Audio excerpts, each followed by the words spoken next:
ట్యాంకులోని నీళ్లు బయటకు రావద్దంటే ట్యాంక్ యొక్క కంట్రోల్ వాల్వ్ కట్టేస్తాము. అలాగే ఫ్యాన్ తిరగడం వద్దనుకుంటే లేదా బల్బు వెలగడం వద్దనుకుంటే స్విచ్ ఆఫ్ చేస్తాం. మరి కోపం రావద్దంటే దేనిని ఆఫ్ చేయాలి?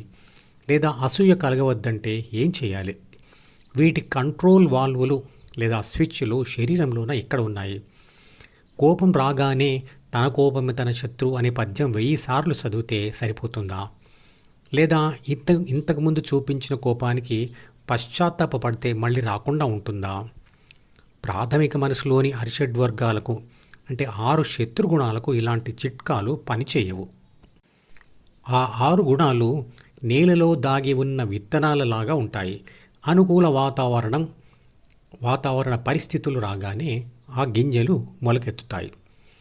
పెద్ద చదువులు చదువుకున్నా, పెద్ద ఉద్యోగాలు చేస్తున్నా మనిషికి తనలోని అరిషడ్వర్గాలైన కామ, క్రోధ, మోహ, లోభ, మదమాత్సర్యాల స్విచ్లు లేదా కంట్రోల్ వాల్వులు తన శరీరంలో ఎక్కడున్నాయో తనకు తెలియదు. కాబట్టి ఆ వ్యక్తి వాటిని కంట్రోల్ చేసుకోలేడు.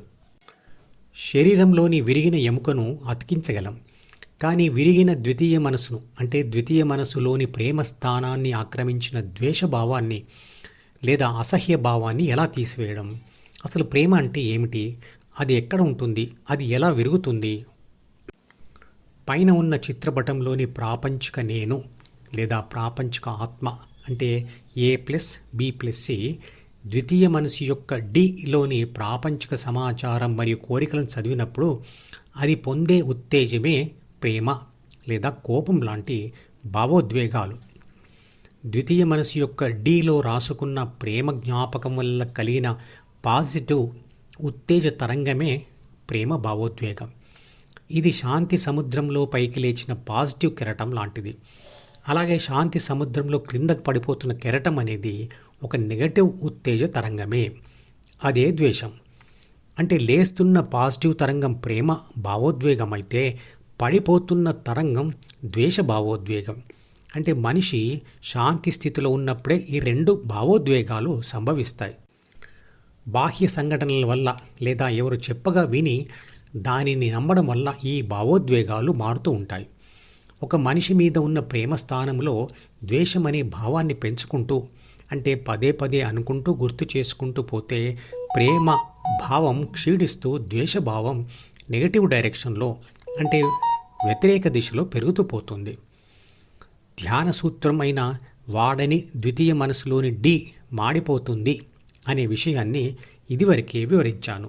సైన్స్ ప్రకారం అది ఎలా జరుగుతుందో వివరిస్తాను. పైన ఉన్న చిత్రపటం గమనించండి. మెదడులో 8600 కోట్ల న్యూరాన్లు అనబడే కణాలు ఉంటాయి. ప్రతి న్యూరాన్కు చెట్ల వేళ్లలాగా ఉండే డెండ్రైట్స్ మరియు యాక్సాన్స్ అతుక్కొని ఉంటాయి. ఒక న్యూరాన్ వేళ్ళు మరో న్యూరాన్ వేళ్లకు తగలకుండా కొంచెం దూరంలో ఉంటాయి. ఆ దూరాన్ని ఒక వంతెన అంటే సైనాప్స్ కలిపి ఉంచుతుంది. ఈ వంతెనలే జ్ఞాపకాల పుస్తకంలోని పేజీలు. దీనినే చిత్రపటంలో ఇంగ్లీష్ అక్షరం Dతో చూపించబడింది. జ్ఞానేంద్రియాల అంటే ఈ ద్వారా మనం పొందే ప్రతి కొత్త ప్రపంచ అనుభవ సమాచారం కొన్ని న్యూరాన్ల వేళ్ల మధ్య ఉన్న గ్యాప్లను పూడ్చివేస్తూ ఒక వంతెనను లేదా రోడ్డును నిర్మిస్తుంది. అలా గ్యాప్ను పూడ్చివేయడంను న్యూరల్ ప్లాస్టిసిటీ అంటారు. అలా నిర్మించిన ప్రతి రోడ్ లేదా వంతెన Dలోని ఒక జ్ఞాపకం.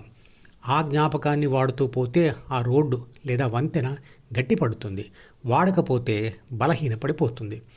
ఇలాంటి రోడ్లు లేదా వంతెనలు శరీరంలోని 5 జ్ఞానేంద్రియాలతో మరియు ప్రతి అవయవంకు కలపబడి ఉంటాయి. విరిగిన ప్రేమ భావంతో లేదా పెరిగిన ద్వేష భావంతో బాధపడుతున్న మనిషికి మత్తుమందు ఇస్తే Dలోని వంతెనలు తాత్కాలికంగా సమాచార ప్రసరణను అడ్డుకుంటాయి. అందువల్ల మనిషి బాధల సమాచారాన్ని లేదా జ్ఞాపకాలను తాత్కాలికంగా మర్చిపోతాడు. శాశ్వత పరిష్కారం ఇచ్చేది ధ్యానం. అంటే ధ్యానమే అన్ని రకాల ఉద్వేగాలను కట్టేసే స్విచ్ లేదా వాల్వ్. 7వ అధ్యాయం 16వ శ్లోకంలో అంటే భగవద్గీత 7వ అధ్యాయం 16వ శ్లోకంలో 4 రకాల భక్తులు ధ్యానం చేస్తారు అని అంటాడు కృష్ణుడు. నిజానికి 3 రకాల వ్యక్తులు ఫలితం ఆశించి ధ్యానం చేస్తారు. కానీ 4వ రకం వ్యక్తి అయిన జ్ఞాని ఇదివరకే ధ్యాన ఫలితం పొంది ఉంటాడు కాబట్టి అలవాటుగా ధ్యానం చేసుకుంటూ పోతాడు. బాధలు వద్దు అనుకునేవాడు ఈ 4 రకాల వాళ్ళలో మొదటివాడు. ఈ మధుపదం యూట్యూబ్ ఛానల్ వీడియోని సబ్స్క్రైబ్ చేసి గంట గుర్తును నొక్కి ఆల్ని సెలెక్ట్ చేసి ప్రతిరోజు యూట్యూబ్ ఓపెన్ చేసి అడుగున ఉన్న సబ్స్క్రిప్షన్ బటన్ నొక్కితే అన్ని లేటెస్ట్ వీడియోలు చూడవచ్చు.